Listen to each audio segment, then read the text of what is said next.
Hello, everyone. My name is Lugo with Fearless Works.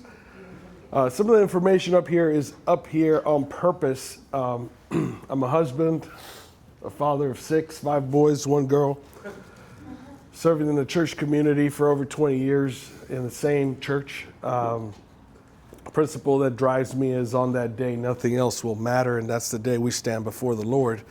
Nothing else is really going to matter except for what we've done for him. I do own a construction company, real estate, and a design studio, so that's what I do on a regular basis.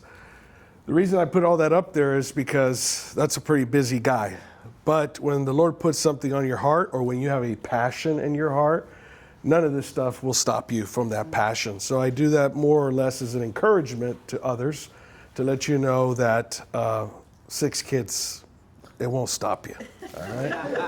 So let's move on to the next thing. So what is the problem that we solve? Scalable systems. That's what we solve. So a few years ago, actually 4 years ago, the Lord said start a nonprofit organization.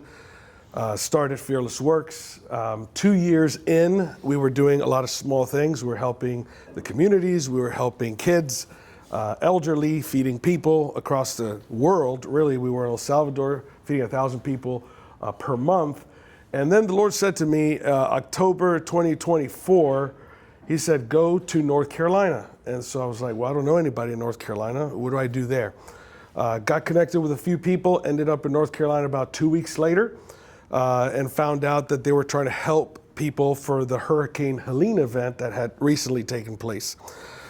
They were wanting to rebuild homes, but these were churches, and churches are churches for a reason. They're not construction people for another reason.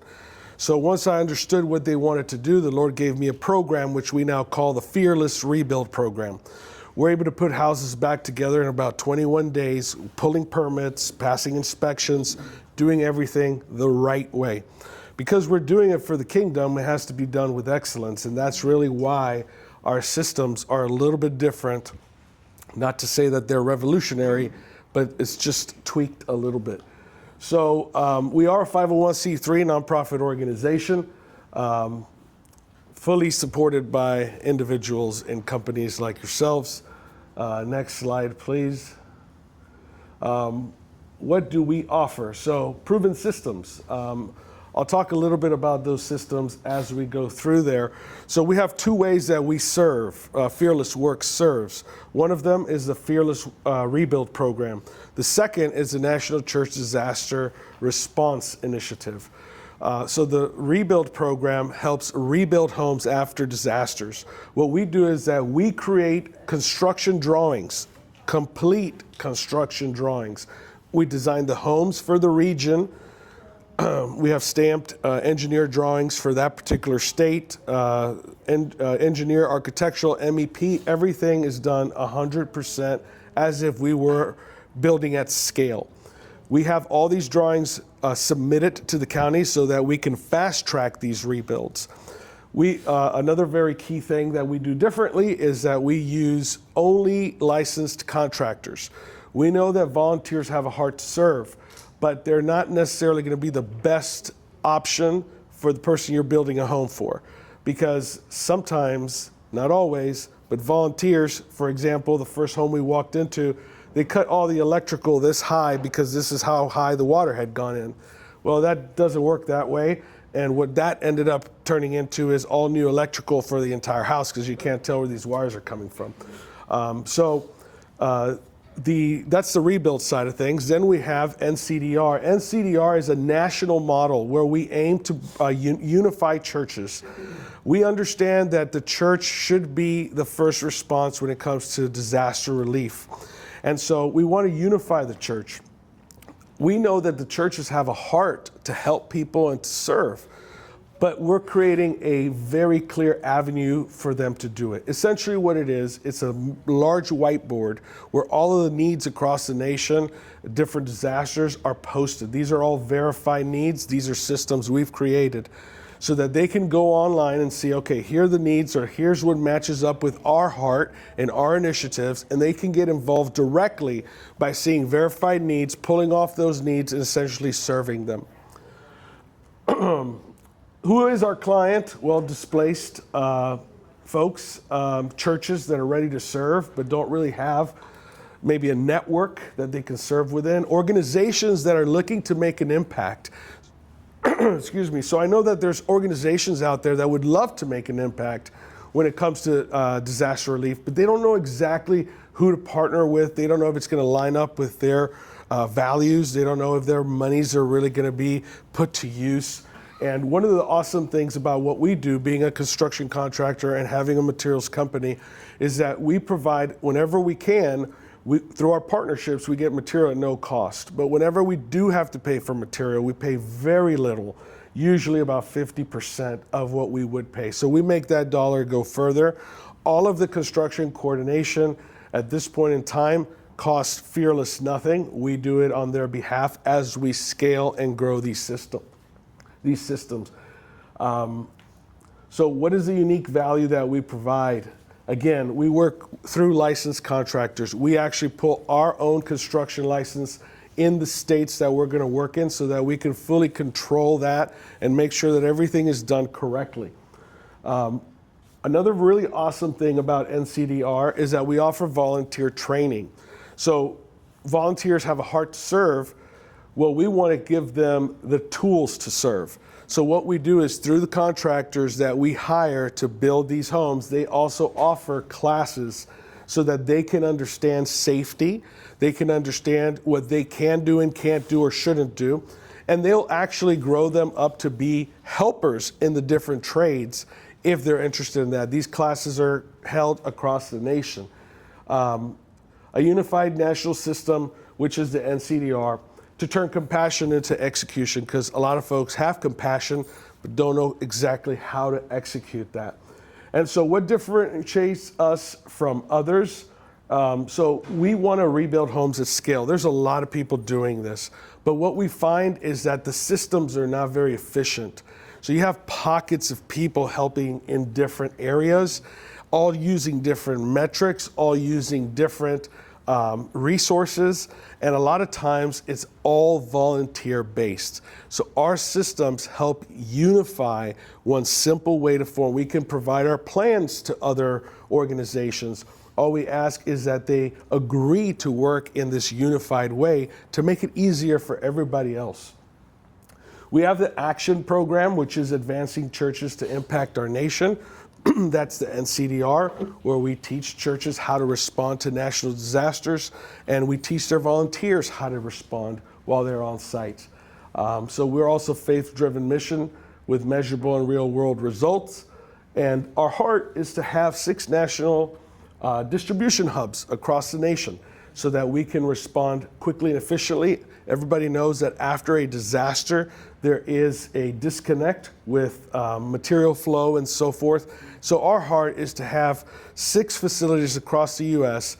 that can respond to rebuild 166 homes without having to worry about what's going on in the ground in that particular region, so we can respond quicker. Next slide. Great job. I love what you're doing. All right, here we go. Question time for Luis. All right, so how can Luis get the word out to churches, individuals, and organizations and businesses expeditiously without sounding like another program? I like that. I happen to have seen several. I happen to have seen several of Luis's videos, and I think utilizing them to kind of create. And I know you are not a multi or social media buff, but using those to really drive social media to get the word out to what you're doing, I think will impact a lot of people. So bringing somebody along who would volunteer, since we're talking about volunteer, but would volunteer to really push that initiative forward, I think would drive a lot of interest in what you're trying to do. Awesome, thank you. Get the word out for sure. Tasha.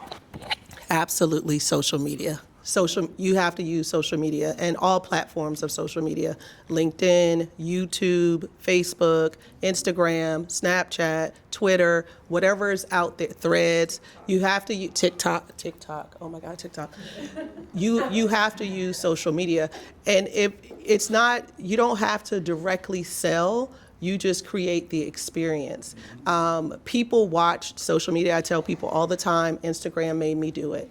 I find out volunteer opportunities from Instagram and other social media platforms. I found out events in the city. People find me through social media. People come up to me because they think they know me and I have no clue who they are, but they start telling me about all the stuff that I did. Even if you're not selling your program directly, just using clips and periodically posting you doing the work is going to make people interested. That's how all the YouTubers, they literally film themselves going to give people money, and then people contribute to platforms like I do. I was like, oh my gosh, click. It's really that simple. You have to use social media because it's the traditional advertising and the traditional way of getting into someone's office or speaking to them because people don't have offices anymore. It's through social media. You have to use it. Thank you. I echo both of what they just said, social media, but I would also recommend if you don't have a social media manager, get one because they know when the best time to post, what type of post that should go up, and what appeals, and they know how to set up for the algorithms because it's all about the algorithms for all these systems to get the most exposure, and also sit down to discuss what are you trying to accomplish, who you're trying to attract, because they can pick out those categories inside, especially Facebook and Instagram, can pick out specific organizations or locations and groups.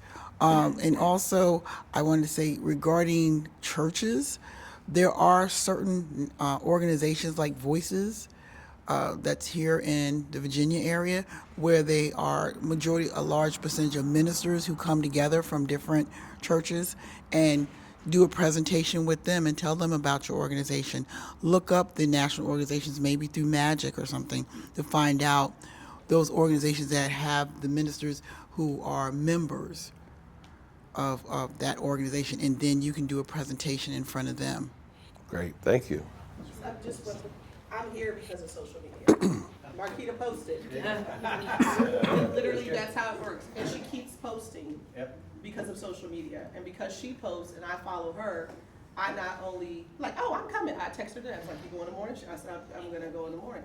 I've referred other people to come here, and I've never been here, but because Marquita comes, I was like, you need to try this out. So that's the power of social media. I give her referrals because she's constantly saying that she's the queen of the mortgage, and even though some of the people I refer her to would be like, social media, because she's constantly reminding me what she's doing, and she's constantly staying in front of social media. Great, thank you. Sorry, I forgot to say. No, that's good. Frankie, go ahead. I'm going to stay within the same line of social media, but also every time you're in front of people, share your account. I had to look you up, and at first I didn't have good signal. You didn't come up, but then now I found you. But if you ask everybody to follow you, now you have a room full of people that know so many people, and the algorithm know what we're looking at, and they're gonna send it to the people that we know that you don't know. That's right. I was at an event this Saturday, and there were like 70 participants, and at the end of the day, I tagged the event sponsor, and everybody that there, I didn't know the participants, but I tagged the event sponsor, and everybody was following them. Guess how many people are following me now? Because I connected through one person, the main organizer, and now that there's a reel that they posted where they tagged me, it has 11,000 views, and it's now part of my social media because they collaborated with me. So That's awesome. One post that I didn't even do. But I connected with a group of people that connected with others. So before we go to the next question, everybody follow me right now. That's right. What's your social media? Exactly. It's at Fearless Works. Okay.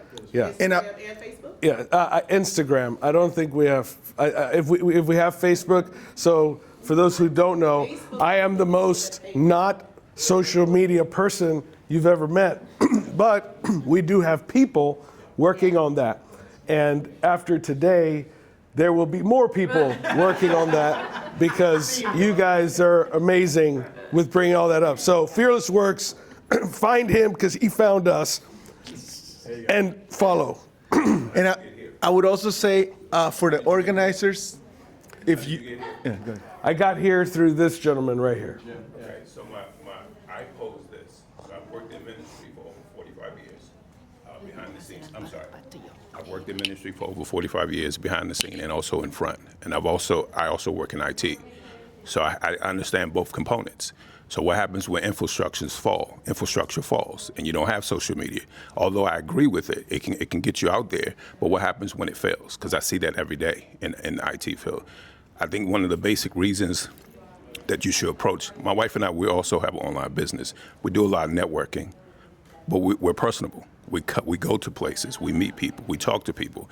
So we use both components, social media and also what our natural habits of what we have done all these years. If I had not been in ministry all those years, if I'm not in IT, I wouldn't have known that sometimes infrastructure fails. So you have to be open to all avenues of what you have to work with. Absolutely. Thank you.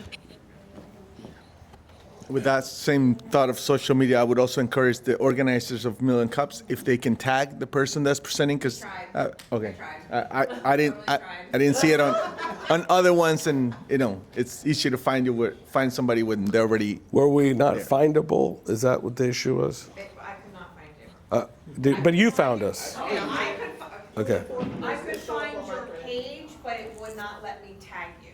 Okay. Like I said. All right. But Were I you can able to tag? There are some businesses I that think, can't tag. I think you can only tag if they have already liked 1 million No, cups. that's- No? Yeah. And when she says check your settings, she means have one of your guys check Yeah. your settings. I wouldn't even know how to check my settings. So, Louis, Yes, sir. 100% social media, 100% get on YouTube. I think YouTube is definitely where you want to be as well. But I want to go a slightly different direction and create a strategic list of targets. So there are national disaster consultants. I remember I interviewed a guy who all he does is national disaster consulting. A podcast I call it Adaptive Executive. So I did an interview with him, and he's been around the country supporting natural disasters. So he's on the inside of that, right? So if you could create through a LinkedIn Sales Navigator or through a Zoom Info, a search list of folks that have that role and begin direct contact. That'd be one group. Another group, I'd start with church denominations, because these denominational offices oversee entire denominations, right? It's going to be hard to go after independent churches directly, but you could start with the ones that are organized in denominational structure and begin to put the word out. And I think to this gentleman's point, I would also encourage creating a newsletter so that you have contact information and email, and you can push rather than pull through social media. Got it. So a newsletter, direct contacts, and then there was one other thing I was going to suggest. If it comes back to me, I'll share it with you. It's escaped me at the moment. Thank you. One more back there, and we're going to go to the next. Have you thought about calling Local 26, the union? I'm not familiar with Local 26 Union. Well, they have a website and a number. I've called them just for various random questions about how to link up with them, but they have an administrative number. We know how cantankerous we can be, but they actually do have somebody friendly on the other line. Okay. Who will take you serious and take note of who you are. And what is this 26 Union? The Local 26 is the electrical union for Virginia, Prince William County. I want to say our area. Okay. If someone wanted to join the union. And I've also done service calls for other people who are in other unions, like the Boilers Union. Yeah. I know I did a service call for him, but my point is that they have an organization, which means they have an incentive to want to get their word out. So maybe you get your word out through them, and that way they get their word out through you. So there's got to be something to gain from it, and you have something that they might want. Absolutely. Thank Right. you. All right, we're going to move on to the next question. I did have one comment on this one. Other organizations that don't do construction but have built a massive, so I'm thinking of the Children's Hunger Fund, a guy named Dave Phillips, look him up online. And he's a master that logistics. Like he uses other, like Samaritan's Purse. He'll find out where they're going, and he's got a shipment. He sends a shipment with them. They have a 99-cent out of every dollar goes into the kids' mouths. That's awesome. It's phenomenal. So he's into food, not into construction, but I guarantee there's some synergy there. I'm sure. Great, thank you. All right, so next question is, what's the best way to propose financial partnership to organizations and business owners like you?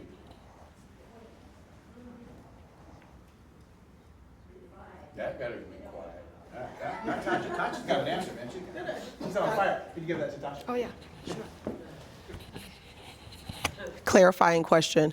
What financial partnership are you talking about? Are you talking about contributions, like donations, or are you talking about you want them to do something specific for you and the purpose of the organization? What are you looking for? So recurring partnerships, right?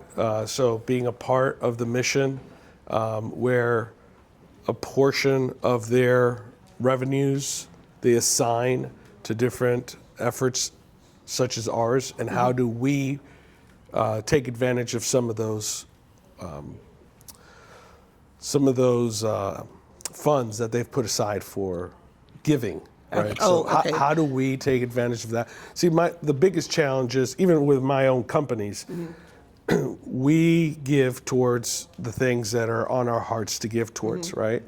But not to say that not everybody has that heart, but there's certainly different ways to reach people, right?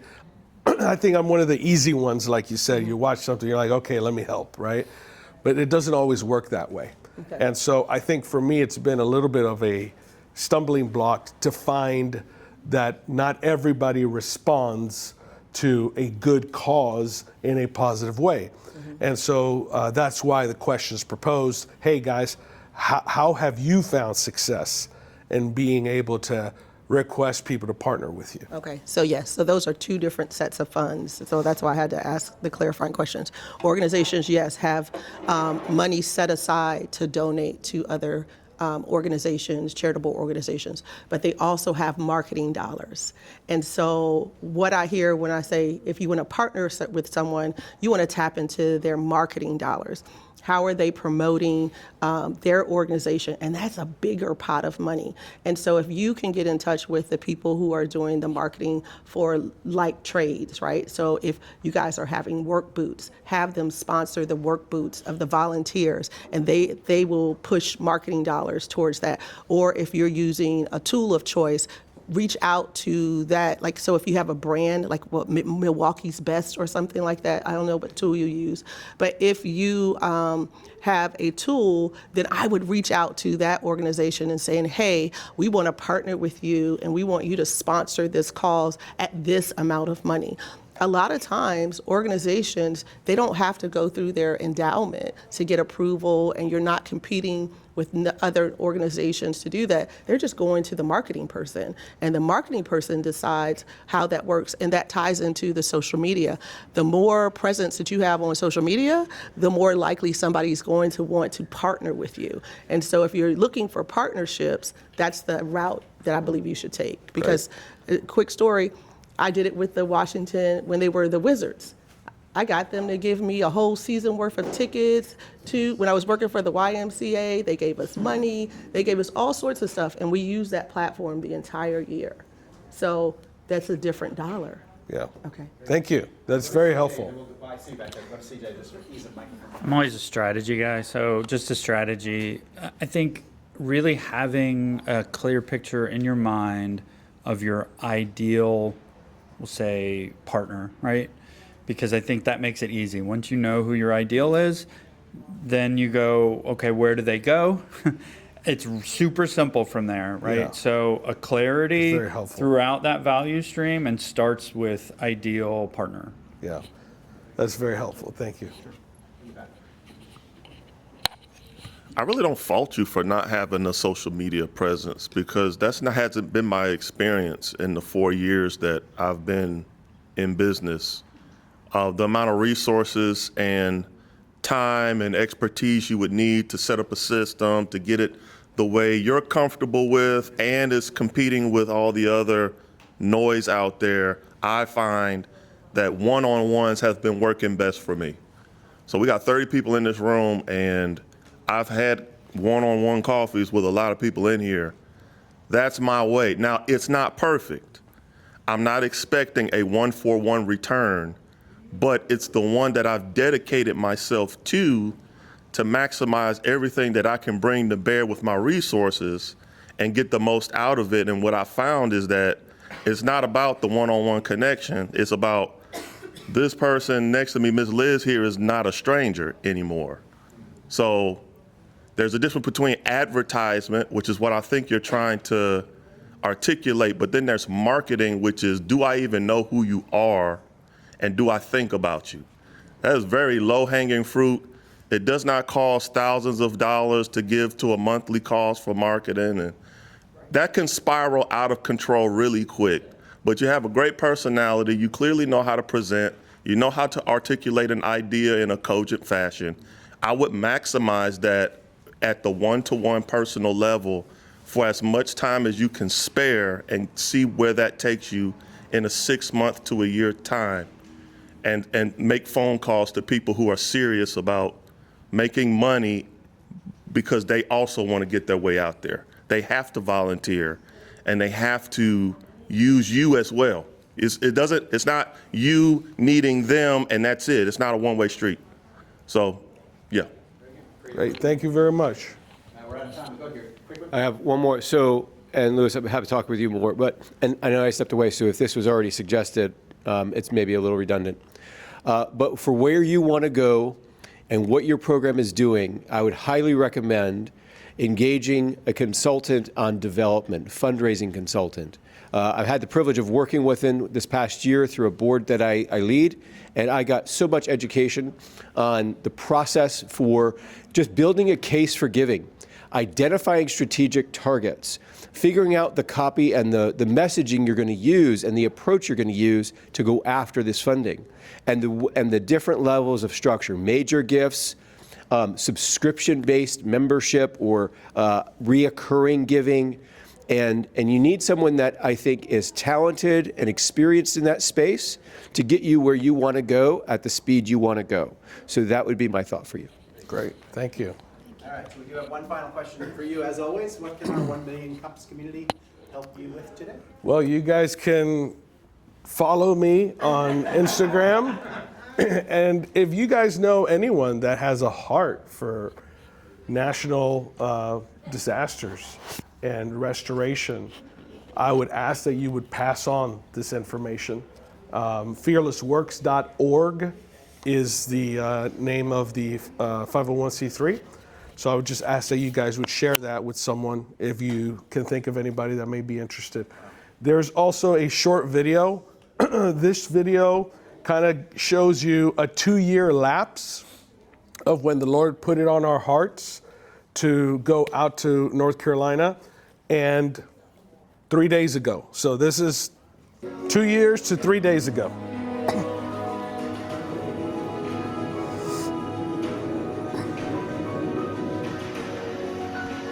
Thank you.